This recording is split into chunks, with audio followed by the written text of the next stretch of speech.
Thank you so much, the TM Rashida Salibiro, for sharing that with us. And the reason for that, ladies and gentlemen, is for us to understand or to visualize and internalize the words of Zeno, who is a Stoic philosopher. He said, well-being is achieved through small steps, but it's no small thing. And if you look at it, if you let the whole sweep of life crush you, you will never achieve anything. Just as it is for the SB so many years ago, let me say almost 17 years ago, so it is for me. And perhaps so it will be for you when you begin your Toastmasters journey. And ladies and gentlemen, if you look at the Toastmasters hierarchy of needs, that is the Maslow's law hierarchy of needs, you will understand that there are various steps to that. One, at the very lowest is the speaker's security to learn public speaking. Then you move on to the ability to belong. Then from there, you go to the recognition and self-esteem before you move on to self-actualization and all of that.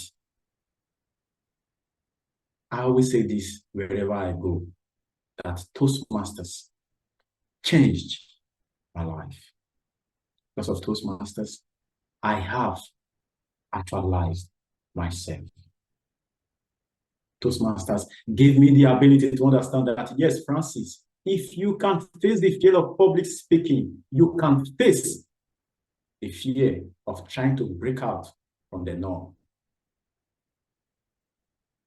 Most people know my story, how I left the corporate world in 2021 to actualize myself, to find out what more is of this young man who is sitting before you.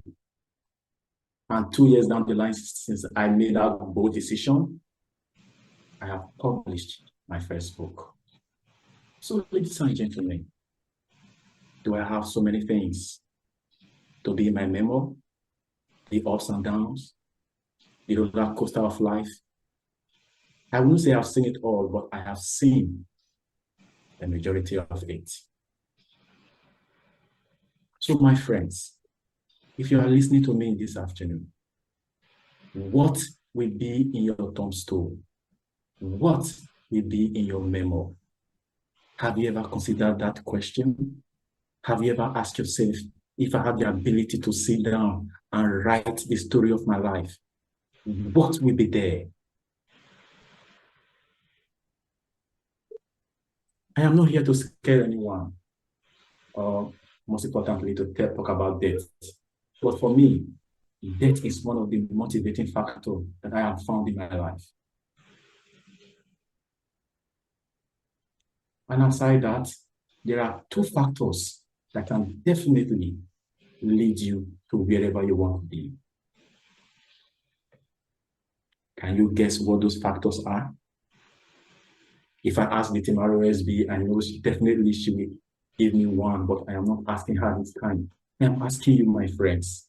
You can kindly put in the chat box, what two factors do you think will definitely get you to achieve your goals and your desires in life before you pass?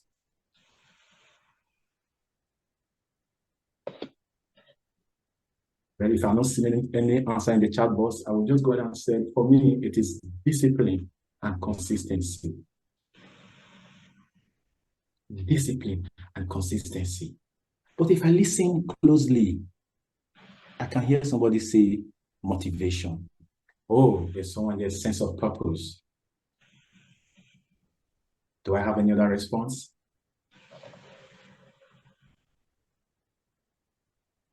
When you have your sense of purpose, definitely, you will be so disciplined.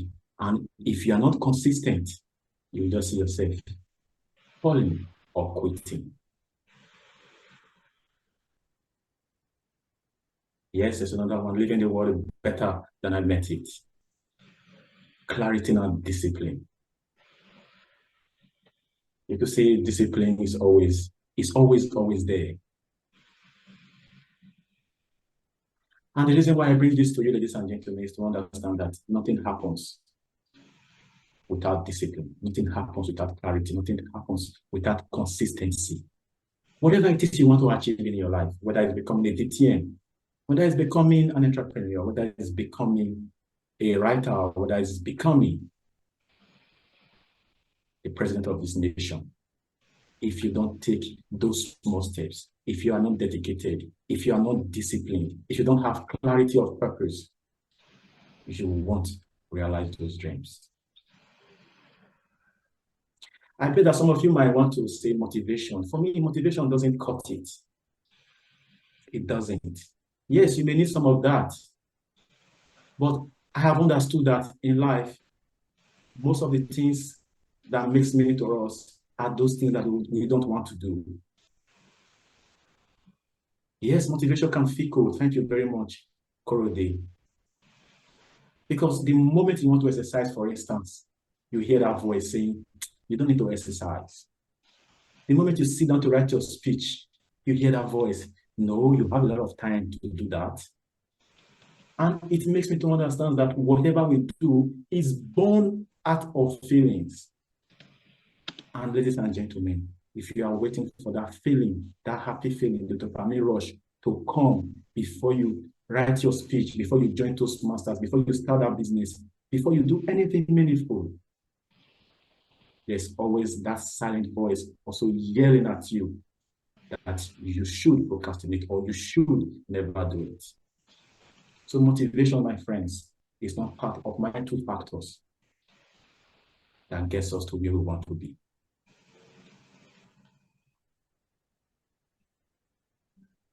I am here today because I took that giant step to join Toastmasters. I took that bold step to face the fear of public speaking.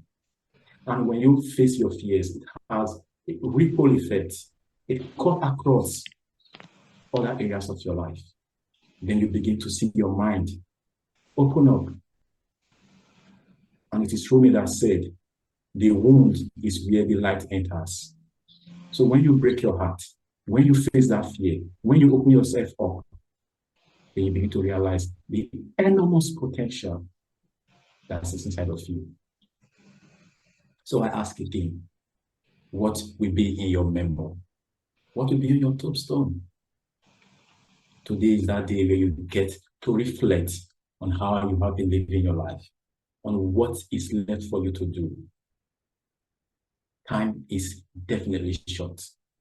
And if I may ask you, how much time do you think you have left? Apart from time, what about your energy tank? It is depleting by the second. You don't have to wait anymore, my friends.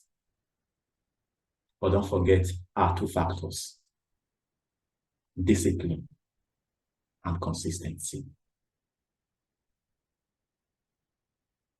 In 2021, when I decided to take that bold and giant step to leave the corporate world, to go find myself, most people called me stupid. They called me my decision foolish.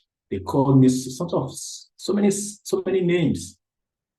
But today I am happy because I did. Not because I'm making a lot of money. No, I am the best-selling list, or I'm at the top of the best-selling list. But for the fact that I have stopped allowing my fears to define who I am. They were equally my highs and they were equally lows during that process of transitioning from the corporate world to becoming a business person. I would have loved to share all of my stories with you to understand that how it was for me to transition from that path. But time will not permit me. But the two factors I know kept me on my feet were discipline and dedication. You have heard the story of the Temaro SB. You have heard my story. And perhaps I wish I can bring another person to share his or her stories with us. You will understand that life is all about roller coaster. It's always up and it's down. And if you allow that to define how you get things done, you might not get anything done. But if you allow yourself to soak yourself in and believe that, yes, It is part of life. Yes, I might fail. Yes, I might not get it right. Yes, I am in the learning phase. Yes, I still need to go more. Yes, I need to do more. Yes, I need to be more. Then you will get to where you are or where you want to be. Today, I have the privilege to share what will be in my memory with you. But the major purpose of this speech is for you to come back here, either in a year or in 6 months, or even in 3 months, to share with us what will be in your own memory. It is never too late to begin. But don't forget that definitely it took words, not one, not three, just two for me. Discipline and consistency. Did I hear you say motivation? Back to you, the Toastmaster of the day.